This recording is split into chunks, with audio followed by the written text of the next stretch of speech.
Hi, let me welcome you to another Homeschool Live with the Old Schoolhouse magazine. Today we are pleased to have Alex with us from ARK Air, excuse me, um, from ARK Heirloom Seeds.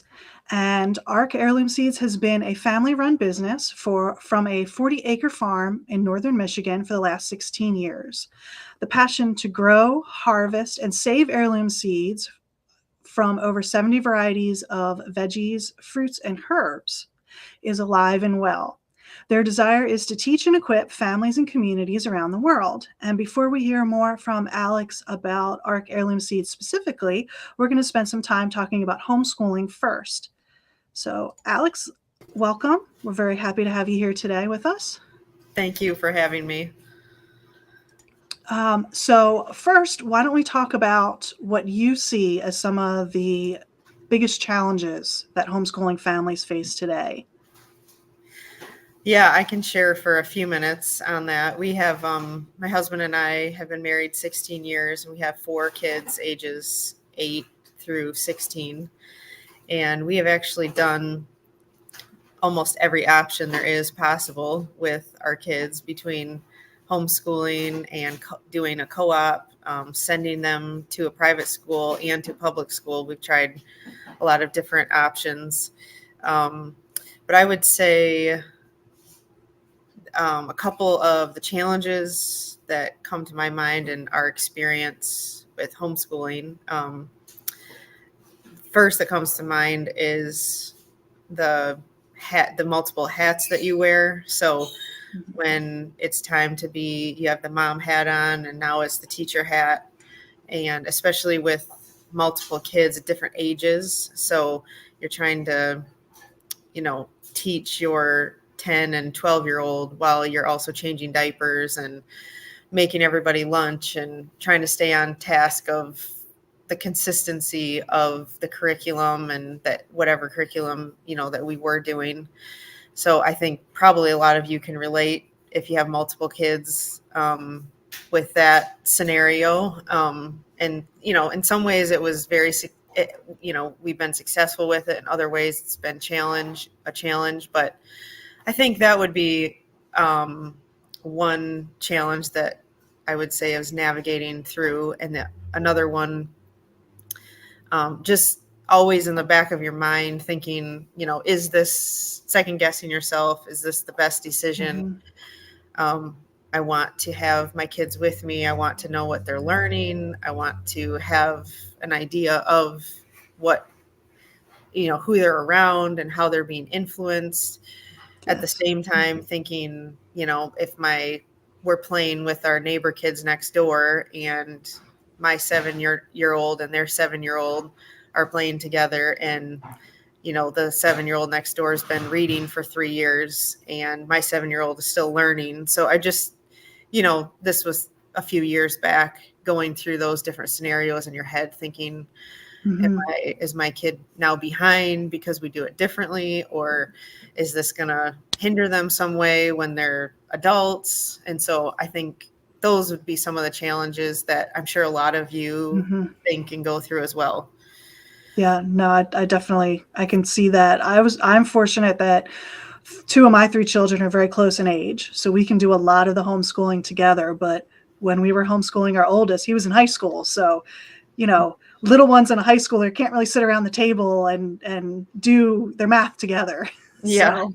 So I definitely, that is a challenge that, many parents face, especially when they have, a great number of children across age ranges. And, yeah. So if you could give parents a piece of advice, whether it's related to one of the challenges or something else, what piece of advice would you give for children, for the parents homeschooling? I think probably the top that comes to my mind is, for us and our family, what works really well is just taking 1 year at a time. And we still do that. So currently all 4 of my kids are enrolled in a private school. And for the most part, this year, for the most part, it's been very beneficial for all of them for many different reasons. But we do reassess after each year and go, is this what's good for this kid? And is this what's good for this kid for this year? And I think for us, it's worked. And, I think there's that argument about consistency, and we have a lot of friends who, they believe keep your kid in the same school from K through 12 and keep the consistency with them. And I think there's a lot of benefits to that too. But it works well with our family and each kid individually to just reassess every year to see what is the best. And, ultimately at the end of our kids' lives, when they become adults, it is our responsibility to do what we believe is best for them. So I think that would probably be my number one advice where we're at in this, with having a second grade, a fourth grader, an eighth grader, and a 10th grader. So no, it's very important to do what works best for your family, to be able to meet the needs of your family and your children. They're the ones that you have to look out for, your family, your kids. So that makes a lot of sense. So let's talk about ARK Heirloom Seeds. So can you tell us more about it than the little description I provided in the beginning? Sure. Yeah. Maybe just a 2 or 3 minute history. Back in 2008, and that's right when I just started having kids, and we were just doing a little garden in our backyard. My sister-in-law and we decided the seeds that we wanted to grow that year, we wanted them to be the old heritage seeds, which are called heirloom. And we've just heard a lot of good things about them, and the taste is better, and you can save the seeds year after year. And so we started just a small garden growing those. And that year we just taught ourselves how to save the seeds from what we grew. And we had enough interest from just friends and family to ask if they could have some of our seeds or buy some of our seeds from us, that we thought about it a little bit more and thought, well, maybe we would turn something into a small business or try to save, learn how to save more and more seeds. So back in the beginning, we were only doing maybe 10 varieties of seeds. Now, 16 years later, we do over 70 varieties of seeds that we've learned over the years on how to grow and harvest and save the seeds from. And like the description had said, we have a 40-acre farm in northern Michigan. So we at one point were able to grow most of the seeds here and save them. But unexpectedly, not knowing that there would be such an interest and such a demand for the seeds around the U.S. and around the world, we then now have to partner with a couple other farms to get the amount of seeds that we need, because there's been such a growing interest in not just gardening, but also growing with heirloom seeds, the heritage seeds, and also because our seeds are all organic, organically grown, non-GMO. So obviously then there's even more of an interest there. So yeah, we out of the 70 varieties of seeds now that we grow, we put together this was kind of by request, but we put together like a seed booklet. It has all the information in here on all of our seeds that we do now. And then, if you're a novice gardener and you've never grown anything, it's basically from start to finish on how you grow all the varieties, and then when it comes time to save the seed, how you do that. And then how to store them, for year after year. So that's a little bit about our business and what we do. And we have, I could talk on and on and on about it, but I don't know if you have any more specific questions. Are there any that you would recommend to someone like me who hasn't gardened since, my mom gardened and grew tomatoes in the backyard? Is there anything that would be easier to start out with? Yeah, I think at the beginning, think about when you eat vegetables and when you're used to seeing the seeds from them. So like a green bean, for example, when you eat a green bean, the seeds are just inside the pod. So those are really easy to start with, because you basically will, instead of eating the green bean, you just leave it on the plant and the bean will dry and the seeds will kind of start rattling inside of it, and you just crack it open and then you pull the seeds out. Same like a tomato's easy. When you slice a tomato in half and you see, there's 1 to 200 seeds in a tomato, scooping them out and rinsing them all off to dry. Tomatoes are easy to start with too. So there's I would write down a list or help people out if it was like people had specific, this is what we should start with. Some of the harder ones, like when we first started, and if you've never saved seeds before, is like, think about where's the carrot seed and where's the spinach seed, because when we eat the carrots and the spinach, we never see the seed. So those ones are a little bit more challenging, but once you learn how to do it, and as far in regards to like even teaching the children and like our kids in the garden and everything, it's super cool once they actually see it and they have a revelation of like, oh my gosh, that's where the seed from the carrot comes from. So yeah, we've gotten those questions at dinner about, well, how could we plant more carrots? How could we plant our own carrots? Yeah. So we've had those questions too. Do you have recommendations, like depending upon where people live in the country, or are the ones from your farms, are they pretty much good for any climate or? Yeah. So the seeds that, how we actually have them packaged, we have like 2 different ways that we store them. So there's these Mylar bags that come where there's no moisture and no like rodents could get into them. Inside here, there's like all the individual seeds, and they're all like labeled. So like, oregano, there's cabbage, chives. So we do herbs too, vegetables, fruits, but so they store in here, as long as they're in a cool, dark, dry place, they'll store for 15 years. Oh, okay. And as far as like different zones and climates, they are compatible to grow in any zone. It's just that you're gonna start your seeds at a different time. Okay. So again, inside this booklet, there's a planting chart, and there's a zone map that we've included that has, it's here has all the, depending on where you live. Yeah. So you can pick the area that you live, and then it'll guide you through that as far as, but yeah, I mean, we have people, we just had quite a few orders from Alaska. It's negative 68 there right now. But they, they can still start things indoors and then move them outside. This is the other way that we store. So we have basically, this is our smaller option here. Okay.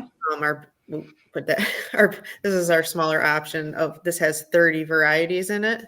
Oh, okay. And there's 6,000 seeds, 30 varieties. And that includes 6 different herbs, and then the rest are vegetables and fruit. And then this is our bigger size here, which is more of like a family size. This has all 70 of our varieties in it, including 16 herbs. So this one here has not just culinary herbs, but medicinal herbs as well. So again, in this booklet, it has a whole section on what to do with the medicinal herbs. So if it's something like anyone's interested in growing the herbs to make your own medicine or tinctures, salves, that kind of stuff, for, echinacea tincture to keep healthy and all that. So that information's in the book, but the medicinal seeds come in this kit. They don't come in the gold kit, but so anyway, this one has 70 varieties of 50,000 seeds. Okay. And then this one has the 30 varieties, 6,000 seeds. So yeah, that's a little bit about, but in them, in each kit, this is like a perfect, put it up to the camera here, but here's some of our soup bean, which is pretty cool to like grow all these different varieties. Yeah. We have I like to give this example here. This is our field corn. Oh, okay. We choose like a really high protein field corn because we use it to grow, and then we can grind it and be able to feed the animals if you guys have farm Wow. animals or anything like that.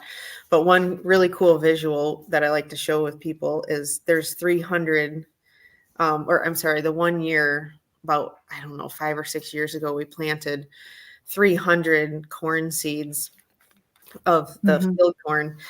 And that year we harvested all of the corn from just the 300 seeds. We harvested all the cobs of corn and we shucked them all and got the seeds off from them. And from the 300 seeds, we were able to collect 5 gallon buckets of seeds.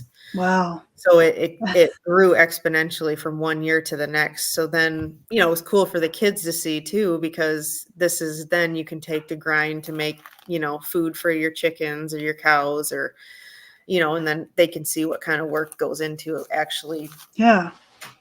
what it takes. So, Yeah, no, that's awesome. yeah. Anyway, that was a long answer to your question. That's no, that's perfectly okay. It's interesting learning about it. I've just started thinking about dabbling into gardening. So it's, we've had some years where we've had many rabbits in our backyard. So we've tried to think about, well, is it going to be worth the time to put into it, knowing that our fruits may not be there when we go to get them. Yeah. So, but I definitely, knowing that they're heirloom seed kits, that then you can harvest the seeds to be able to, have the ability to grow your own organic fruits and vegetables is an awesome thing to be able to not only for your own family, but to teach your children and so on. Yeah, for sure. I would say, to add to that, I mean, we all know kids are like sponges. So when with my kids, as an example, just them growing up around it and just us having a garden in our backyard, and then they come into the seed room where this is where we are right now, where we basically produce and put together all the seed kits.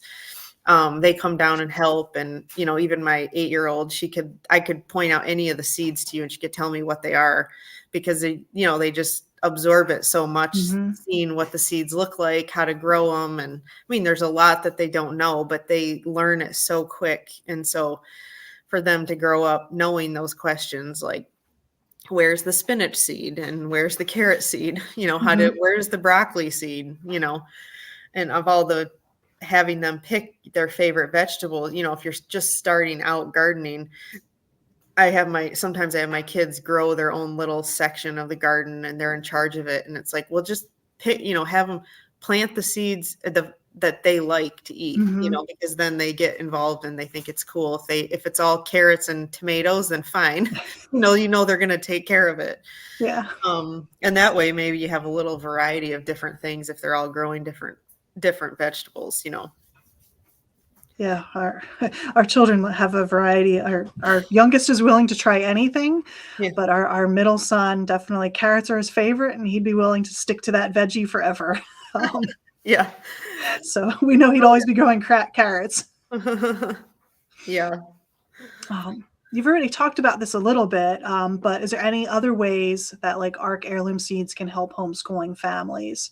You've talked about learning about the seeds and where they come from. Is there anything else that comes to mind? I think, like, to just elaborate a little bit on, not, it's one thing to just teach children how to put a seed in the dirt, how to start the vegetable, what it looks like.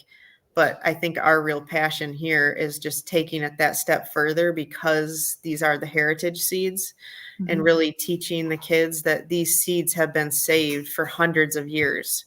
So they're not just a new seed that was saved from last year, but these are saved from your great grandpa, your great greats, and your great great great, like all the way back. And so they're very special seeds, and they hold a very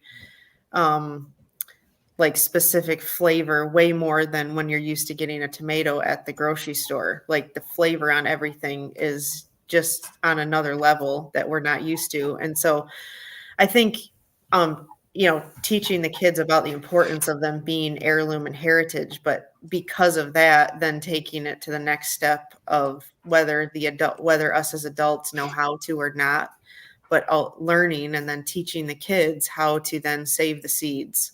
Mhm. So because that's a whole education in itself. There's so much to teach about the soil. There's so much chemistry and, for the older kids, the biology, the microorganisms in the compost, and what all the elements involved that you need to have a healthy soil, and how much nitrogen and how much calcium and how much phosphorus. So there can be so much different ways you can go with it in regards to Mhm. teaching the classes just in the garden. Anyway, I think it's a lost art, and I think it's important because, well, we know, but our society today, number one, doesn't, for kids, don't even, a lot of times don't even like to move or get outside these days, let alone garden, or even Yeah. take it a step further. And then let's do what our great grandparents did. And, Mhm. that was hard times. Like in the World War II, you didn't make it unless you had a victory garden. I mean, Mhm. that's how they survived. That's how they ate. But that was everyday normal life, And Yes. so Yeah. I think the importance for this generation, so we don't lose it, and teaching them to, one, work hard and have a good work ethic, but also the education, the importance of continuing to save seeds. I always tell my kids, it's like we talk about all the different animals that are going extinct. It's like, well, the same thing is happening with seeds if Yes. we Yeah. don't continue it. So anyway, that's a couple other things I guess I would add in regards to how it could be incorporated into your homeschooling curriculum. Yeah. No, and those are things that, like you said, bring in chemistry, talk about the endangered nature of these plants. So it brings in things that you can talk about with children all the way from kindergarten, and preschool, all the way up to 12th grade. So it's got Exactly. such great variety of information to Hmm. weave into your daily studies. Yeah. Um, as somebody who likes, I enjoy writing curriculum, I'm already thinking in my head, oh, she talked about World War II and Victory Garden, so you could do it in your history class. And so Yeah. there's a tons of ways that you could bring your homeschooling into this. It's not just something that, oh, we're going to plant a garden and it's, Hmm. our extracurricular activities. No, it does span all the subject areas. Yeah. Um, Yeah. And Most another one, definitely. like even economics, like government and economics, because of the GMO and Hmm. Monsanto. I mean, the control that, as far as the spraying and the pollution that a lot of our vegetables are being grown in today. So even when the kids are going grocery shopping and Hmm. they see the little label that says non-GMO on things, and they can, oh, I know what that means and Yes. why and what's going on. So Yeah, yeah. and to be able to budget, well, is it more economical to grow it ourselves, to Hmm. purchase it, to get it from a grocery store or a farmer's market? There's tons of opportunities to study. Yeah. Um, so I had one other question. When you purchase, do you only sell the seeds in the two kits, or can you purchase individually? We do. Right now, we only offer our two options, and that's just Okay. because the time of the year. We're coming into spring. It starts to get very busy, and so for Hmm. us to just keep up with the demand, we just have the two options. When the season slows down, and probably more come middle of summer, Okay. we will probably bring our option back where we have a build your own option Oh. on our site, where you can go in and pick and choose different varieties, but we're just not able to do that right now because Mhm. of the demand. So No, that makes sense. yeah, So if somebody didn't want to plant all the seeds in the yeah, kit, you said 15 years for the ones in the Mylar bags, and yeah. that's even For after you open it, you can still yes, close it back up and yeah, okay. yeah, and people in either size. So this size you can open, Okay. you can close for, and again, it's probably longer than 15 years. I can just say that because we've been growing the seeds for 15 Yes. years. Yeah. But what happens is I mean, they found seeds in the Dead Sea Scrolls that grew, so Hmm. and over 2,000 years old. So it's not that the seeds will die, it's just the germination rate goes down. Okay. So that's why I say 15 plus years. So 15 plus years in this one and in this one. Okay. But yeah, you can open either. And I recommend that to people. So like if you're opening one and you have, all of the soup beans in here, like don't plant them all at one time. I mean, if you have if there's some type of a disease or something hits the beans and then you Yeah. don't get a crop from it, then you lost everything. So I don't usually advise anymore Okay. anyone to plant all of them. Okay. That's good to know. Yeah. Can you tell our audience how they can check out or reach Yeah. um, ARK? Sure. Our website is pretty simple. It's just arkseedkits.com, and that will direct you to all the information as far as we have blogs on there and we have our different products to pick and order. There is even just the seed guide by itself on there too. So I forgot to mention, but this seed guide is included with the purchase of this tube. Oh, okay.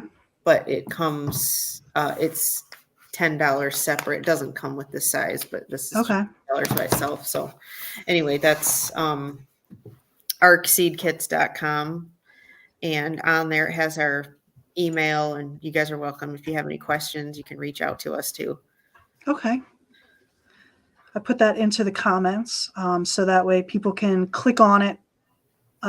So it's clickable link, so you don't have to worry about trying to type it out from the video screen itself. And then if anyone has any comments after, if you're watching this as a replay, either on Facebook, YouTube, or LinkedIn, feel free to put the questions in the comments, and we will make sure that they get back to Alex and the others at ARK Heirloom Seeds, so that way they can answer them. And then, if anything else comes up, feel free to reach out, and we will make sure that those questions get there so you can find out information. I'm very excited to take a look. I know I've seen your ads before with the Old Schoolhouse and our magazine, and it's always been one of those things in the back of my mind that, well, I know heritage seeds are good. I know they're kind of what you want to look for. So I'm gonna, I kind of saved your ads so that way I can look at it, when I knew I was at a place where I could plant a garden. So I definitely, this was very enjoyable and enlightening for me to learn more and to speak with you personally and ask my own personal questions. Well, good. Yeah. Thank you so much for having us. And I think just to encourage everyone who's listening that, because we are in the start of February, the early February right now, no matter where you live around the US in whatever zone, you have a lot of time to still, here we don't start planting in our greenhouse till like mid to late March. And outside we can't plant until the end of May anyway. So I just encourage everybody, if you're listening and you're thinking, I've never done a garden, but I'd like to, just go for it. Just try it and get your kids out there. You're going to make mistakes. We make mistakes every year and you learn from them, and that's how you learn. So you just learn, I'm not going to do that next year, and I'm going to try this next year. And you succeed on certain things and you fail on certain things, but just go for it if you've never done it. And if you guys have grown a garden for 20 years, that's awesome. You probably know more than me. You could probably teach me some lessons on it too. And I'm always learning. I mean, after all the years, I still learn so much every year. So just to encourage you guys, and if you have your own stock of seeds, that's awesome. Keep doing it. And if you don't have any, you're welcome to get some of ours, or just pick some up at the store somewhere. Just make sure that you get heirloom seeds, because you want the old heritage ones. Well, that's wonderful. Thank you so much for spending time with us today on our Homeschool Live. And like I said earlier, if you have any comments or questions, be sure to put them in, and we will make sure that they get back to Alex.